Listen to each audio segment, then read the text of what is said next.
Hey everyone, this is Lori here, and we're going to tell you all about the pros and cons of moving to Colorado Springs. So if you are thinking of moving or living in the Colorado Springs area, don't miss this video. Stay tuned to the very end. We're going to cover all the pros and cons of Colorado Springs.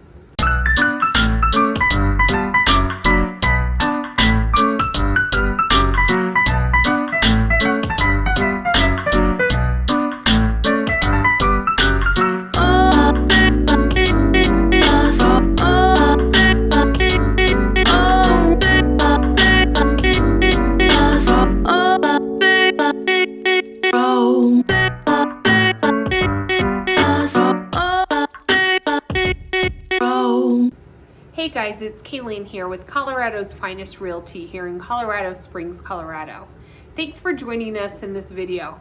Lori and I are putting out a ton of content this year, and we drop videos each Tuesday and Thursday. So make sure you hit that subscribe button or the bell and you'll be notified whenever we put out new content. So Lori and I are getting phone calls literally every day of people moving to the area, and they want to know more. They want to know what the process looks like. Give us a call. Reach out to us, send us a text, whatever you like. We'll answer your phone call, and we'd love to help you along the journey. It's our favorite part about our job. So one of my favorite things about Colorado Springs, our first pro, is Pikes Peak. So everyone talks about the mountains in Colorado, but Pikes Peak is literally in our backyard. You can see from some of our videos you're driving, and it just overlooks the whole city. So, you know, Colorado Springs has tons of mountain ranges, all gorgeous, all beautiful, but Pikes Peak is just majestic. And when you have those sunsets going over Pikes Peak, you have the sunrises shining on the mountains, and the orange and purples, what colors you get. It just changes the whole city, and having it so close to you and having a new cog railway that goes up Pikes Peak is really a game changer for our city. And it's one of the top reasons people move to our city is because we have that gorgeous Pikes Peak right in our backyard. It really, if I look out my window, I see it. It's just right there and you can't miss it. So Pikes Peak is the #1 pro of moving to Colorado Springs. All right, so our first con is the population growth. I guess it's kind of a double-edged sword. It can be definitely a pro, and then some people think of it as a con. So I'm taking the spin on it as a con because people love to use our outdoor space. And with the amount of growth here, it just makes all of our outdoor spaces a little crowded. Especially in the summertime and really even winter time, people are trying to get out of here and head to the mountains. And so our Highway 24, you'll get backed up, you'll have a little bit of traffic. We just went to a listing appointment the other day, and they were down in Pleasant Valley, kind of over on the west side. And they said even their neighborhood, because it's on that way out of town, gets a little bit stopped up with a little bit of traffic. Now our traffic it's definitely relative to where you're coming from. It's not horrible, but if you're comparing it to a small town, yes, we have some traffic. So con on the list, population growth. One interesting fact that I did just hear and read is that of the people coming into the Colorado Springs area this last year, the millennial population growth was up 15%. Well, it was like 14.7, so I'm rounding up. But definitely a lot of younger adults moving to the area, and I would attribute that to an employment factor. We have a lot of big companies coming into our area that provide great career opportunities. So another pro is our school district. So Colorado Springs has great school options for students, and we offer a wide variety of different school options. So actually 3 of the top 20 school districts in the state are here in Colorado Springs. So that is a great pull for our community. So we have schools that offer a lot of different programming, whether that's your AVID programs or your IB programs. Obviously, they offer AP programs as well. And in the schools, we have language immersion programs. So no matter what age, if they're in elementary, middle, or high school, let us know. We know our schools really well. We each have 3 kids ourselves, and they go to a variety of different schools. And so it really is a pull. Now, as far as Colorado Springs or Colorado as a state in general, actually, if you look at statistics, we rank in the bottom of the nation for funding per student. So we really do lack there. However, in Colorado Springs, we do have a lot of good schooling options for students, and our students do very well on state standards and state testing. And people ask us all the time with COVID, and it depends on when you're watching this video. So this is in spring of 2021. Our students, our elementary school students are actually in school right now full time, and our middle school and high school students will go back March 15th, 4 days a week. So we're getting better at our students going back to school full time. Obviously there's all of these different COVID regulations that are put into place. So that is one of the major questions that we get from you guys all the time, especially right now in 2021 or fall of 20. So, but overall, Colorado Springs has great school options no matter what age your kids are at. We also have charter schools.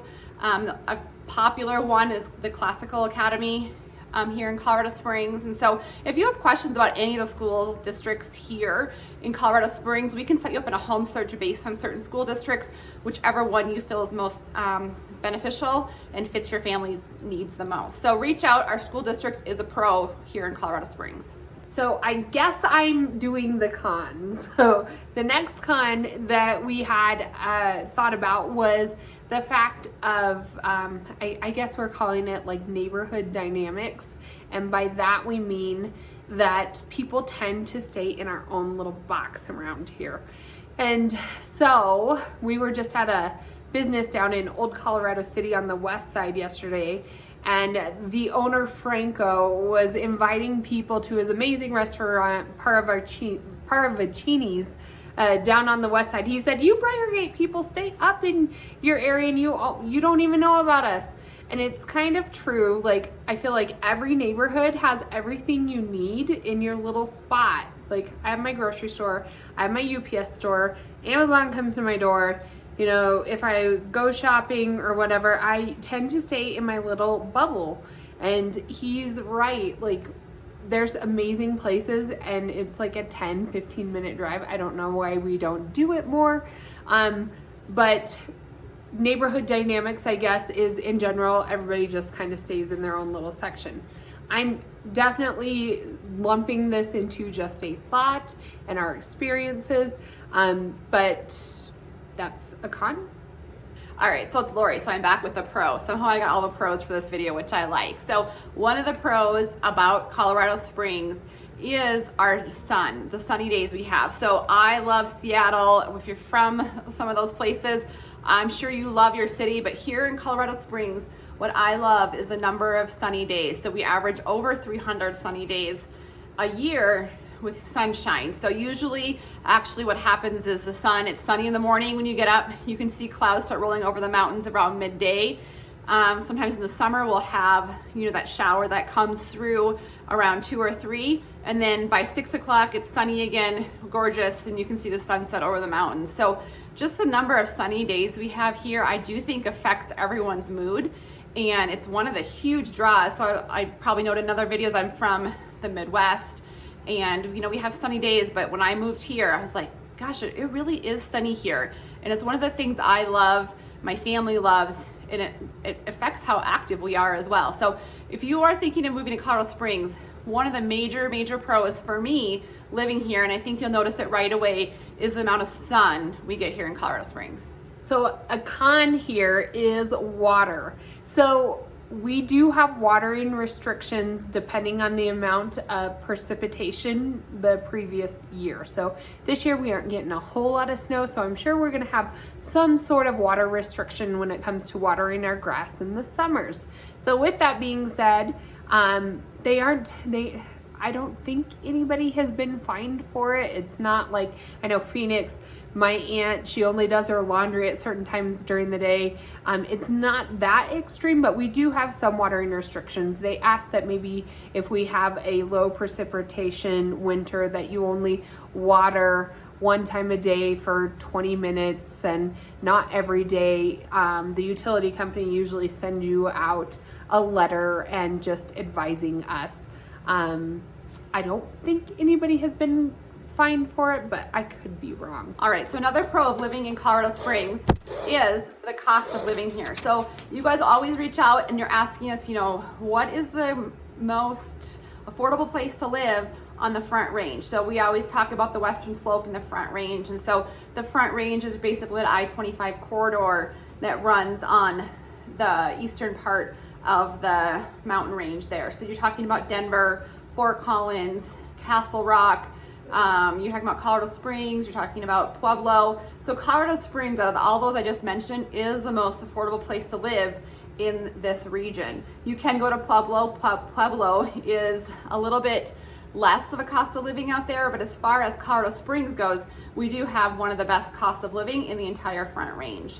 Another thing to think about is people are always surprised by our property taxes. So I'm not sure where you're moving from, but every time we do a home search for you, we always will pull you that particular home's property tax, because it does vary with different regions within our city. So our lender that we love here can pull you an estimated price per month that your mortgage would be based on that current home, your money down, and the estimated property taxes or any special assessments that go with that home.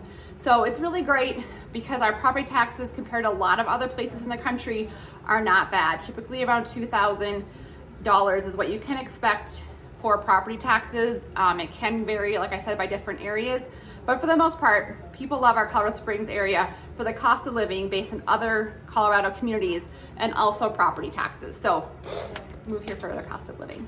Dun dun dun, another con. So one of the cons we came up with is mountain living. If you think you are moving to the mountains when you are moving in Colorado Springs, it's kind of a different maybe scenario than what you're thinking.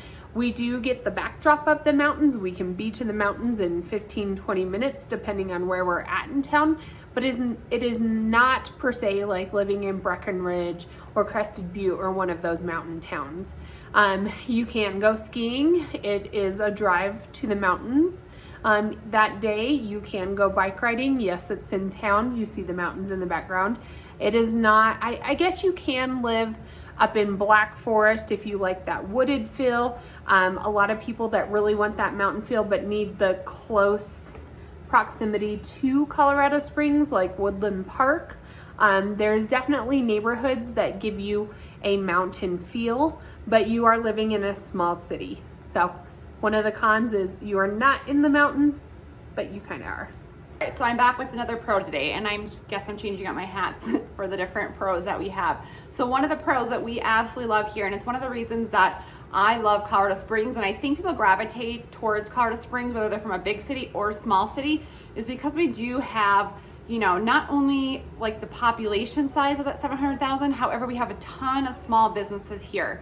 And so we support a lot of local businesses. And so we don't have a ton of huge businesses, a huge multi-billion-dollar corporations. Do we have some? Absolutely. But the majority of our economy thrives on local businesses, which is really unique for our city in and of itself. Last year, we had only a 3% unemployment rate.